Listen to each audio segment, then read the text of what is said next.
मेहनत का फल का महत्व। एक नगर में प्रतिष्ठित व्यापारी रहते थे जिन्हें बहुत समय बाद एक पुत्र की प्राप्ति हुई थी।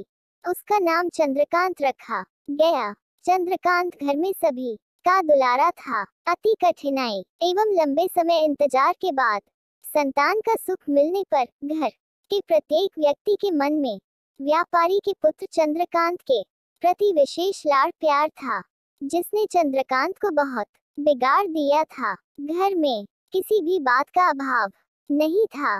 चंद्रकांत की मांग से पहले ही उसकी सभी इच्छाएं पूरी कर दी जाती थी। शायद इसी के कारण चंद्रकांत को ना सुनने की आदत नहीं थी और ना ही मेहनत के महत्व का आभास था। चंद्रकांत ने जीवन में कभी अभाव नहीं देखा था, इसलिए उसका नजरिया जीवन के प्रति बहुत अलग था और वही व्यापारी ने कड़ी मेहनत से अपना व्यापार बनाया था। ढलती उम्र के साथ व्यापारी को अपने कारोबार के प्रति चिंता होने लगी थी। व्यापारी को चंद्रकांत के व्यवहार से प्रत्यक्ष था कि उसके पुत्र को मेहनत के फल का महत्व नहीं पता। उसे आभास हो चुका था कि उसके लाड प्यार ने चंद्रकांत को जीवन की वास्तविकता और जीवन में मेहनत के महत्व से बहुत दूर कर दिया है।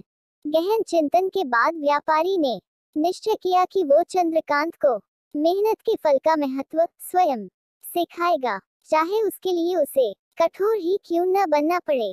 व्यापारी ने चंद्रकांत को अपने पास बुलाया और बहुत ही तीखे स्वर में उससे बात की। उसने कहा कि तुम्हारा मेरे परिवार में कोई अस्तित्व नहीं है, तुमने मेरे कारोबार में कोई योगदान नहीं दिया और इसलिए मैं चाहता हूँ कि तुम अपनी मेहनत से धन कमाओ, तभी तुम्हें तुम्हारे धन के मुताबिक 2 वक्त का खाना दिया जाएगा। यह सुनकर चंद्रकांत को ज्यादा कोई फर्क नहीं पड़ा।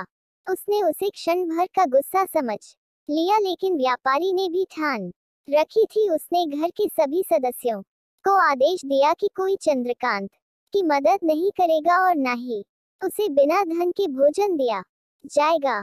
चंद्रकांत से सभी बहुत प्यार करते थे, जिसका उसने बहुत फायदा उठाया।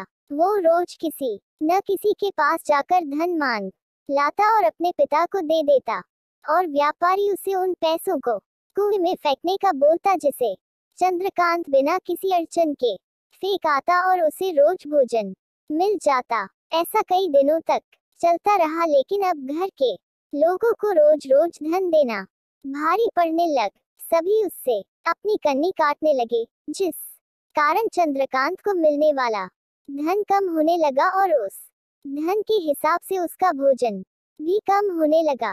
एक दिन चंद्रकांत को किसी ने धन नहीं दिया और उसे अपनी भूख को शांत करने के लिए गांव में जाकर कार्य करना पड़ा। उस दिन वो बहुत देर से थका हारा व्यापारी के पास पहुंचा और धन देकर भोजन मांगा। रोज के अनुसार व्यापारी ने उसे वो धन कुएं में फेंकने का आदेश दिया, जिसे इस बार चंद्रकांत सहजता से स्वीकार नहीं कर पाया और उसने पलटकर जवाब दिया, पिताजी, मैं इतनी मेहनत करके पसीना बहाकर इस धन को लाया और आपने मुझे एक क्षण में इसे कुएं में फेंकने कह दिया। यह सुनकर व्यापारी समझ गया कि आज चंद्रकांत को मेहनत के फल का महत्व समझ आ गया है।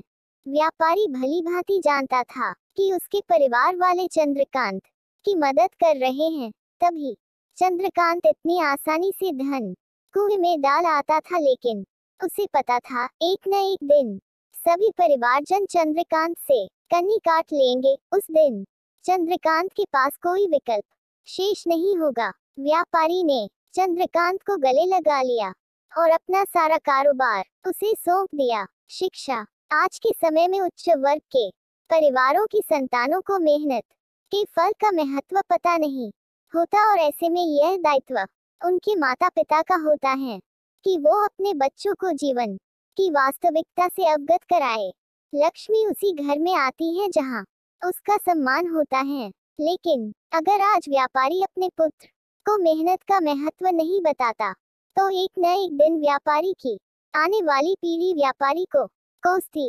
इस कहानी पर आपकी क्या राय है, हमें कमेंट करके जरूर बताएं। कहानी पसंद आए तो लाइक, शेयर, सब्सक्राइब करना बिल्कुल भी ना भूलें। चैनल पर नए हैं तो चैनल को सब्सक्राइब जरूर करें।